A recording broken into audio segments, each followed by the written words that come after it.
Hello, this is OverlordBou, back with another information video with SAT score, and today we'll be going over our top recommended beginner lines for 2022.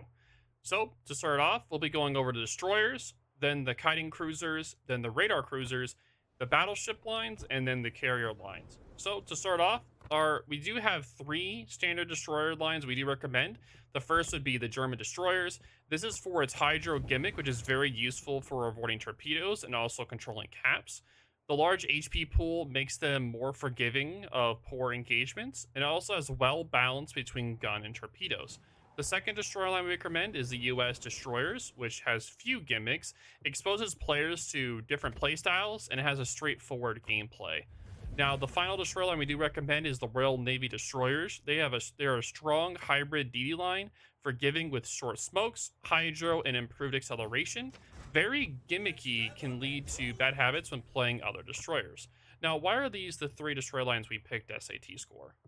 So for the Germans and the US, they're kind of a versatile line, allowing the player to explore like what the typical roles destroyers does, and there isn't any major vices between them. The Royal Navy destroyers is recommended because again it has that hybrid kind of playstyle, but also is pretty forgiving due to the smoke, hydro, and acceleration. The Royal Navy destroyers I don't recommend as much because their weird quirks can sometimes lead players to have different expectations that you won't see in other destroyers. But there is still a fine line to start with. Yes. Well, thank you for those recommendations. Now, for the kiting cruisers, we do have two lines for the kiting cruisers. The first would be the Japanese cruisers, which are very consistent gunnery and handling, starting at tier 5. Very stealthy, easy to run away if you're in a very bad situation, and they have hard hitting HE. Very formidable cruisers indeed. Now, for the German cruisers, which are our second pick, it's easy to play the higher tier cruisers, forgiving of poor angling. HE is effective against heavily armored ships. Now, why are these two cruiser lines picked for the kiting cruisers? So both the Japanese and German cruisers are probably the easiest kiting cruisers to learn. The Japanese the same exact guns starting at tier 5. The German cruisers from tier 8 to tier 10 are pretty durable.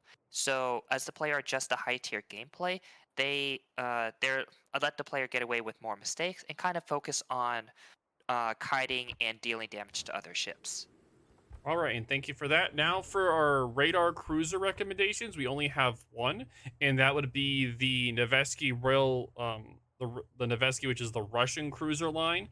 There are technically two Russian cruise lines, the Nevsky and the Petra, but we recommend for beginners the Nevsky.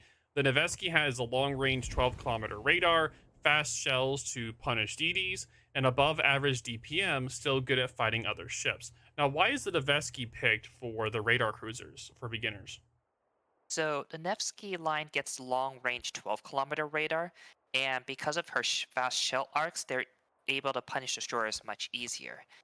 They also have the same kiting playstyle you see in the Japanese and German cruisers, so it provides an easier transition to, say, a Des Moines or a Petro. Yep, exactly. Now, for the battleship line, we do have two battleship lines we recommend. The first up would be the Japanese Yamato battleship line. It's generally good all around performance and no big gimmicks for the Japanese Yamato line. And the second one we'd be recommending would be the US Montana battleship line. We would not recommend going down the Verma, we recommend going down the Montana line. It has a versatile line starting at tier 8 and more accurate compared to other BB lines. Now, what would we pick these two for the beginners?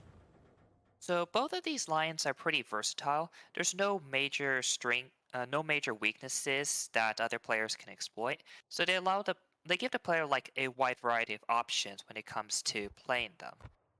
And I would normally recommend the German battleships, but they can lead to some pretty bad habits as a lot of players tend to go in too early. So I recommend the Japanese and the US Montana line. They tend to lead to better habits, which can carry on when they play other battleship lines. I would say after the Montana and the Japanese line, potentially they can grind down the Russian battleship line. That line is extremely tanky, good guns. The anti-air does suffer though, due to its low durability. Other than that, I do consider the Russian battleship line to be decent, but you definitely want to try to go down either the US line first or the Japanese line first before you do that. Now, finally, for carriers, we only have one line recommend for beginners, and that would be the US Carriers. They're versatile, easy to use plane squads. Rockets and bombs are effective against almost every target, and they also have durable planes. Now, why is this specific carrier line being chosen for beginners? So the other lines tend to be more specialized, like they're good at hitting the ships or they have unusual AP characteristics. US carriers, you can take any squad and hit just about any ship type. Uh, so you can focus more on learning what ordnance is what effective against other ships, and just trying to dodge AA, which is a core skill you need to learn. Yep, for sure. Now, with that all covered, do you think we need to add anything else to this video there, SAT Screw? Is there anything else you want to recommend for beginners with these specific lines? Just one more thing. So we've already introduced the standard destroyers, the Germans, the U.S., and the Royal Navy. For some players that want to learn how gunboat destroyers work, I would recommend the Russian destroyers. They have relatively fast shells, making it easier to hit targets at range. They can quickly reposition thanks to their high speed, and their smoke screen is helpful, allowing them to concentrate on shooting other ships while in smoke. That being said, I'd still recommend playing one of the standard destroyers I've mentioned earlier. Play the Russian destroyer second once you get a feel for how general destroyer gameplay works. Yep, thank you so much for that SAT score, and that will be it. Thank you all for watching. Guys, have any questions or concerns, definitely leave them down in the comments down below. Well, this is OverlordBou and SAT score, and we'll Oh, big talk to stretch, y'all dude. later. Oh, big stretch. Yeah.